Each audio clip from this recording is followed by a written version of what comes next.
7월 13일 화요일 하나님께서 저희에게 주시는 말씀은 출애굽기 38장 21절부터 31절까지의 말씀입니다. 성막 곧 증거막을 위하여 레위 사람이 쓴 재료의 물목은 제사장 아론의 아들 이다말이 모세의 명령대로 계산하였으며 유다 지파 훌의 손자요 우리의 아들인 브살렐은 여호와께서 모세에게 명령하신 모든 것을 만들었고 단 지파 아히사막의 아들 오홀리압이 그와 함께 하였으니 오홀리압은 재능이 있어서 조각하며 또 청색 자색 홍색 실과 가는 배실로 수놓은 자더라. 성소 건축 비용으로 들인 금은 성소의 세겔로 29달란트와 730세겔이며 개수된 회중이 들인 은은 성소의 세겔로 100달란트와 1775세겔이니 개수된 자가 20세 이상으로 60만 3550명인즉 성소의 세겔로 각 사람에게 은 한 배가 곧 반세겔씩이라. 은 100달란트로 성소의 받침과 휘장문의 기둥 받침을 모두 100개를 부어 만들었으니 각 받침마다 한 달란트씩 모두 100달란트요 1775세겔로 기둥 갈고리를 만들고 기둥 머리를 싸고 기둥 가름대를 만들었으며 드린 놋은 70달란트와 2400세겔이라. 이것으로 회막 문 기둥 받침과 놋 제단과 놋 그물과 제단의 모든 기구를 만들었으며 뜰 주위의 기둥 받침과 그 휘장문의 기둥 받침이며 성막의 모든 말뚝과 뜰 주위의 모든 말뚝을 만들었더라. 아멘.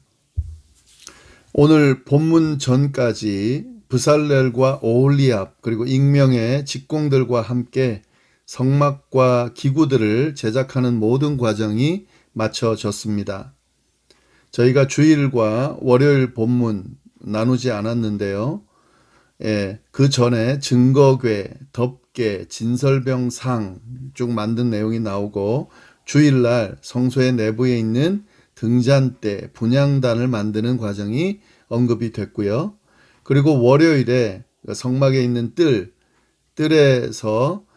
있는 번제단, 그리고 물두멍 그 받침대, 그리고 성막 울타리 만드는 과정들이 쭉 언급이 됐습니다. 우리가 함께 살펴보진 않았지만 그 내용들을 쭉 읽어보시면 이전에 한번 또 언급이 됐기 때문에 잘 이해할 수 있을 겁니다. 그 내용을 좀 보시고요.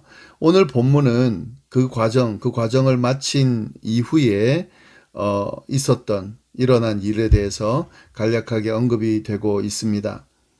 성막을 또 성막 안에 있는 기구들을 제작하는 과정을 다 마치고 난 뒤에 그 다음에 그 성막을 제작하면서 소요된 건립 그 물품들이 뭐냐 하는 것들을 오늘 본문에는 잘 정리가 돼 있고요.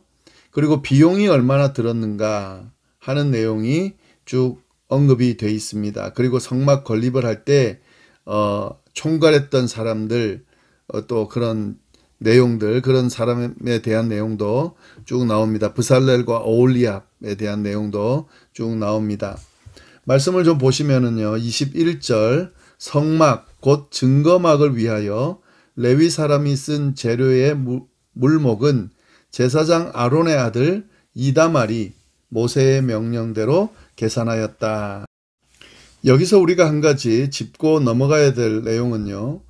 성막 곧 증거막을 위하여 이렇게 되어 있습니다. 성막의 이름을 증거막이라고 표현하는 그런 부분이 나오는데요. 이 증거막이라는 이름은 출애굽기 외에는 발견되지가 않습니다. 레위기라든지 이런 다른 부분에 성막이라는 표현 나오는데 회막, 증거막이라고 하는 표현은 여기에 나오는데요. 이 증거막이라고 하는 그 이름을 쓴 이유는 하나님과 이스라엘 백성 사이에 체결된 언약을 바탕으로 이 성막에 하나님이 임재하신다라고 하는 그런 의미가 이 안에 포함되어 있는 거죠.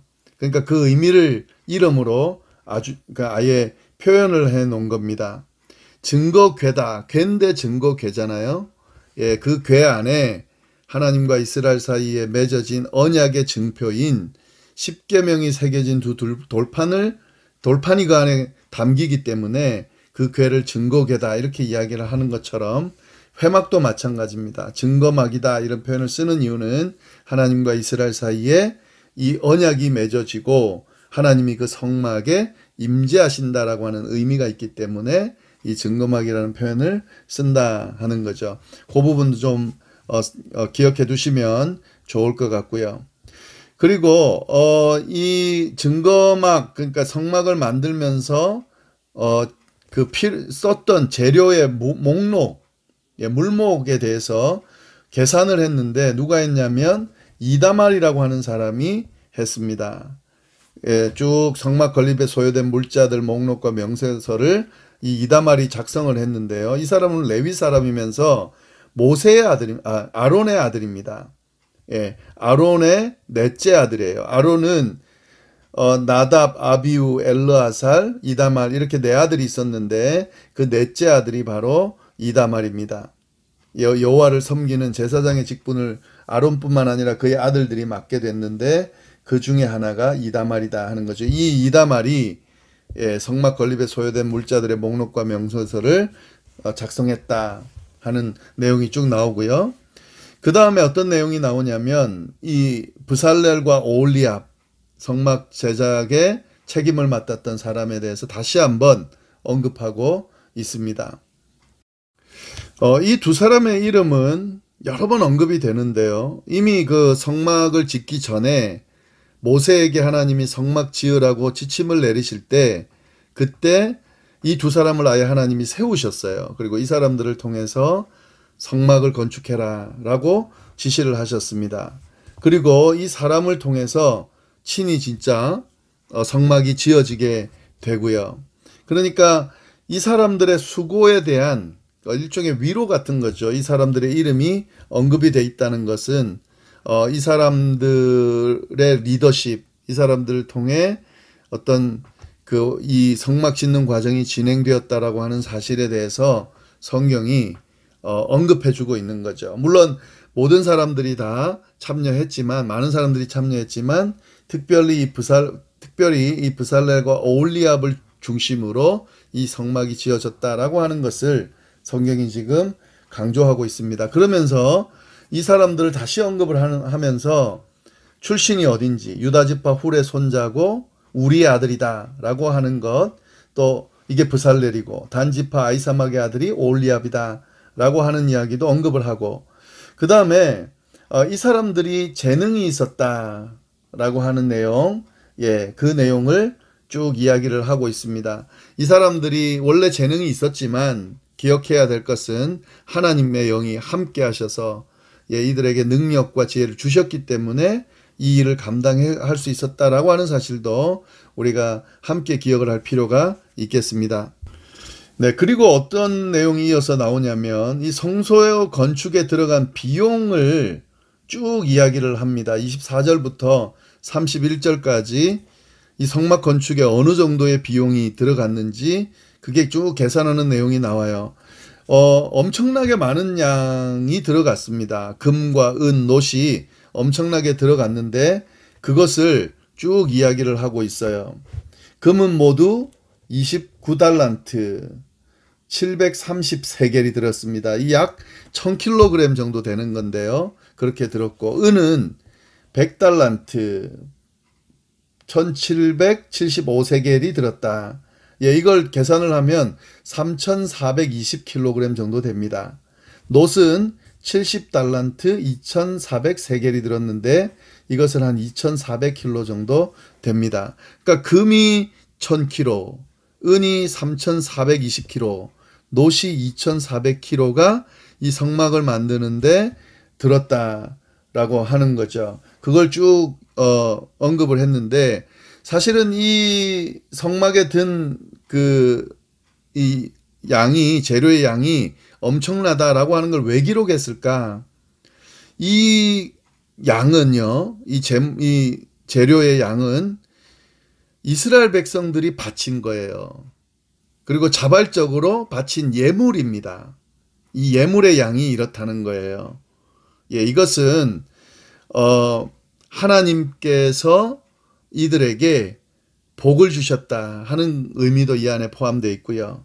그리고 이 성막을 제조하는 과정에 브살렐과 오홀리압이 주도했지만, 그리고 그것을 또 만드는 익명의 그 직공들을 중심으로 진행이 됐지만 그들만이 참여한 게 아니라는 것을 의미해 주고 있는 거죠. 이렇게 온 이스라엘 백성들이 함께 참여했다 하는 거죠. 정말 차고 넘치도록 예물을 드려서 풍성한 가운데 이 많은 엄청난 양이 들었음에도 불구하고 모자라지 않게 진행이 됐다 하는 것은, 이것이 모든 사람이 함께 참여해서 진행이 됐다라고 하는 그 내용을 우리가 이 안에서 발견할 수 있습니다. 그리고 지금 이 양이 들었다라고 하는 것을 이렇게 성경에 기록해 놓은 이유는 정직하게 이 일들이 이루어졌다 하는 거죠.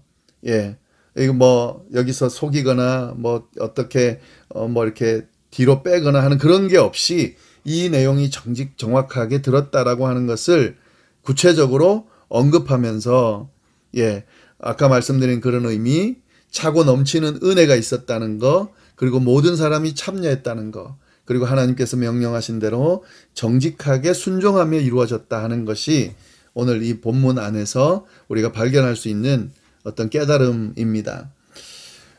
말씀 다시 한번 쭉 읽어보면서요. 성막이 지어지는 이 과정이 어떤 의미 안에서 진행됐는지 다시 한번 잘 정리를 좀 하시면 좋겠습니다. 기도하겠습니다. 하나님 아버지 감사합니다. 오늘도 귀한 말씀 주셔서 감사합니다. 이 말씀을 통해 주신 은혜를, 또 깨달음들을 우리가 잘 새기고 그 말씀대로 살아가는 저희가 될 수 있도록 인도하여 주옵소서. 하나님께서 주신 은혜, 오늘 하루도 누리며 사는 시간 하루가 될 수 있도록, 또 하나님과 동행하는 하루가 될 수 있도록 인도하여 주십시오. 함께하여 주시기를 간절히 바라고 살아계신 예수님의 이름으로 기도드립니다. 아멘.